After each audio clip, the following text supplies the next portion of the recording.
What do you expect out of this Eagle offense now? Because I'm confused that they're still, it seems like, trying to find their identity of what kind of offense they are or they want to be. I think, Dan, that they're going to get back to what they had success with last year, which is running the football. Now, they have not run it as well this year as they did last year. I think the biggest reason for that is probably the offensive line.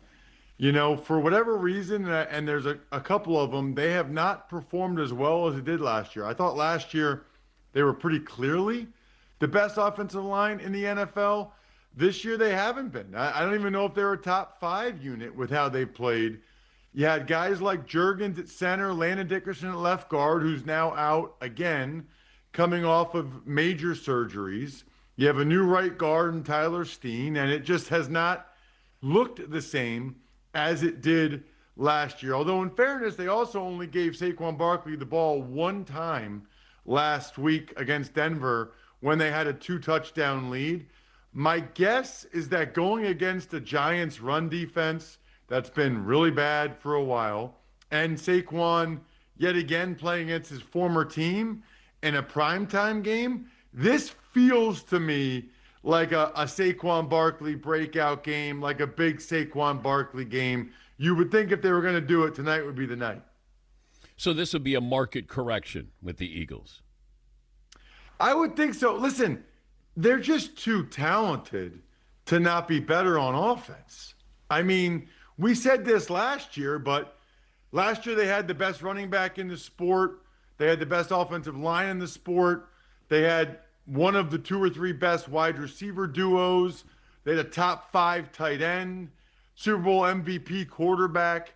Those guys are all still there. They had 10 of the 11 starters returning this year. So I think sometimes, since they don't play in the preseason at all, teams are playing them a little bit differently. I guess I don't know when it'll fully click, Dan, but I would be surprised if in December when I come on with you, we're still talking about the Eagles' issues offensively. I think they have a new offensive coordinator. That makes a difference. Some guys aren't playing as well as they did last year, and defenses are playing them differently, as they should, and they're kind of trying to figure out the best plan of attack. How much of an upgrade is Joe Flacco for the Bengals? That's a great question. I'm not sure, because a couple years ago, I thought Browning was outstanding for the Bengals as their backup and really played well. I mean, there's a reason why he's been the backup the last couple years, because of how well he did. Whatever that was, I think it was 2023. He did so well, they were pretty happy with him as a backup. I think the Bengals, I don't want to say caught flat-footed, Dan, but I think they were surprised that he didn't play better. I think they really thought, he's been in this system for a few years. He played well when given the opportunity in 2023. It's kind of stunning. Maybe even it sounds like to Browning, the way, based on how he's talking, that he didn't play better. The Flacco thing is fascinating because I think that they are trying to give their fans and maybe even the locker room some hope. It's not an organization that likes to really spend, and they went out and they're paying Hendrickson and Chase and Higgins. They don't want to give up on this year yet. They're still suggesting that Joe Burrow could come back later in the year. I would just say this, Dan, I highly doubt it. I highly doubt we will see Joe Burrow this season. I guess if Flacco can surprise us and they're still in the playoff race in December, then maybe Burrow would try to come back at that point. But I don't think they'll still be in the playoff race at that point. I don't think Flacco will play that well. I think if Flacco was playing that well, he would still be the quarterback in Cleveland, although he also didn't have these receivers. We've seen Flacco a couple years ago when he took the Browns to the playoffs, throwing all over the place. I know this much, Dan. He's 40. He's made over $200 million. He doesn't care. I mean, it should be entertaining as heck. I'm hoping that Flacco just chucks it to Higgins and Chase and that the Bengals become very, very entertaining, if nothing else. The Browns situation, they've moved on now, where you ship Flacco to Cincinnati.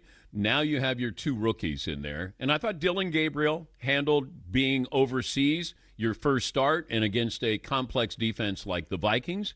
But I just wonder, and the Browns are doing what I was hoping they would do. Let's give these two kids enough of a runway where we're going to find out if they're a starting quarterback. Maybe they're destined to be a backup quarterback. But what do you make of this situation? Are the Browns saying we're waiting until next year already by making this move, by getting rid of Flacco? They are very clearly, you know how they always say we have one eye on the president, one eye on the future. Well, the Browns at this point have like a magnifying glass on that eye that's looking at the future. I mean, just look at the trades they've made this week, okay? You move on from Flacco. You're not doing that because you're trying to win more games this year. You're doing that because you want to take a look at both Gabriel and Shedeur Sanders. And I do think Shedeur, unless Gabriel plays very, very well, I would imagine that we would see Shedeur for at least 3 or 4 games this year. Because I think they want to know at the end of this year, is Gabriel a 1, 2, or 3? Is Shedeur a 1, 2, or 3?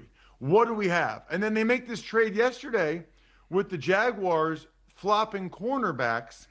Think about that, okay? Why would they do that? Because Greg Newsome is a free agent after this season. They probably don't want to pay Greg Newsome the huge money he's going to get. Tyson Campbell, meanwhile, got his big contract before last season.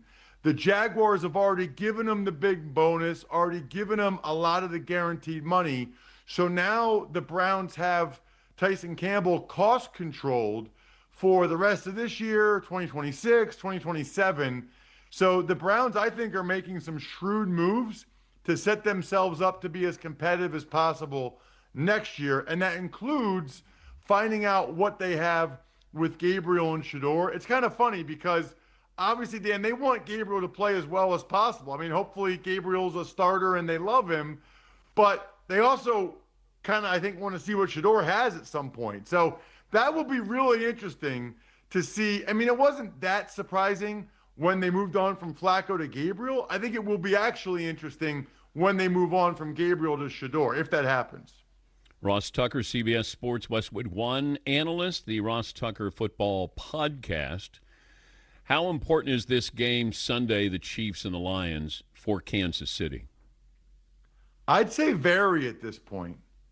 You know, now they're fortunate that the Broncos have lost a couple close ones and that the Chargers are so beat up as always. I mean, Dan, there's certain teams, the Niners, the Chargers, the Lions. I heard you talking about DraftKings earlier. We should all every year just bet the over injuries for those 3 teams. It's unbelievable. And so now the Chargers are in a bad spot. So that makes it a little bit more palatable for the Chiefs, but you still can't go to 2-4, right? I mean, what they're looking like they're headed for is having to win some road playoff games, which they did a couple years ago. But this is a big game. I think they don't want to get to 2-4. 3-3 is a lot different, and I really like the Chiefs in this game quite a bit. The Lions are just getting too beat up again. You know, they're missing a couple D linemen, but now they're down Terry and Arnold at corner, so they're without their top corners right when Mahomes and the Chiefs passing game is starting to click a little bit with Xavier Worthy. They'll get Rashee Rice back soon. I think the second half of the year, we're going to see probably the best Chiefs offense we've seen in a couple years.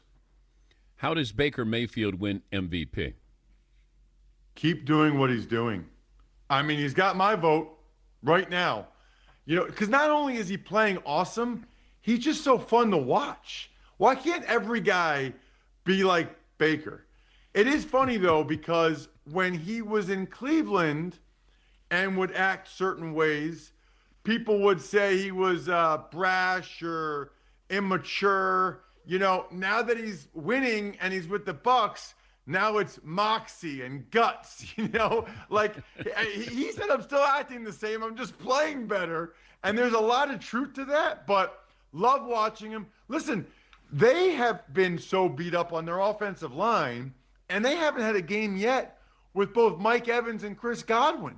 When they get Gedeke back at right tackle, and then they have Mike Evans, Godwin, and Ibuka at receiver, I mean, we might need to start talking about the Bucs as being as much of a favorite to go to the Super Bowl from the NFC as anybody. You can put Detroit in there, Green Bay, the Eagles, whoever. When the Bucs are healthy, I think they're as good as anybody.